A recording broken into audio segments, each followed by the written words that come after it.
तो आम आसिक फाइनाली पहुँची गलु बाबा धवलेश्वर मंदिर रे। तो फ्रंट रे गोटे नंदी मूर्ति थिला, बहुत सुंदर होता। आम बेबी छोट थिला बेले, बहुत छोट थिला बेले आसीथिलु। तो एमती कलर फलर होना, एबे कलर होगा सब चेंज चेंज हो, बहुत सुंदर लगे मंदिर। तो समस्ते श्योर आसतु, ये मंदिर बहुत भल लगे।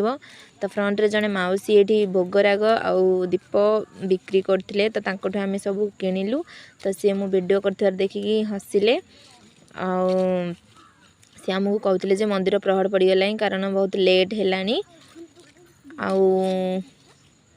तो आम जेहेतु एत बाट आसी सारिचु, भोग करी सियोर जीवु, बाहर हो कि भितर हो भोग करी सियोर जीवु। तो आम चलू भितर को। ये बहुत सीढ़ी पड़ता, मो गोड़ कहला कि मुझे कहली मु 5 सेकेंड डिया मारिकी पलैबी। तो सी कहले देखा कि आग जाऊँगी कहीकि सी आग पलैले डिया मारिकी। तो देखो मुझे जापारनी शाढ़ी रे, मुझे जमा जापारनी डिया मारिकी, सी आगे पलैले मत छाड़ देगी।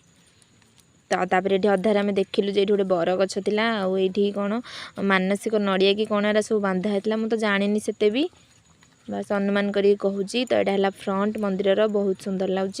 आम ए मंदिर भितर को जीवु। तो चलतु जीवा मंदिर भितर को।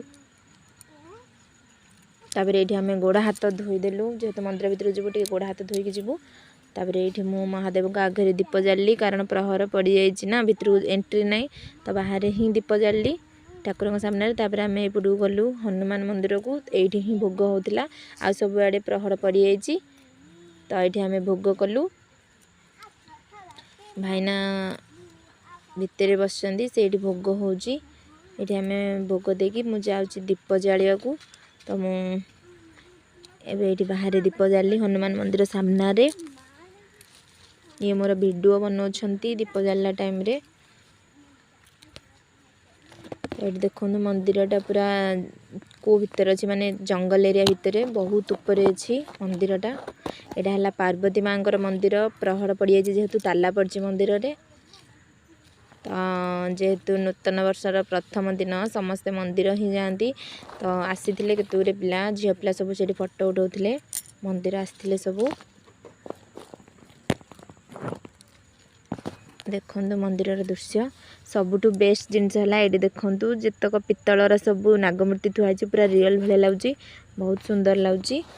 तो ये देखो ये मूर्ति भी बहुत सुंदर है। मत ये भोक लगे बोली मु भोग खाऊँ, तो सी मोर वीडियो बनईदे। तो आमर बाबा दर्शन हो गला, बाबू आम शू पिंधुंट। आम चलू घर को।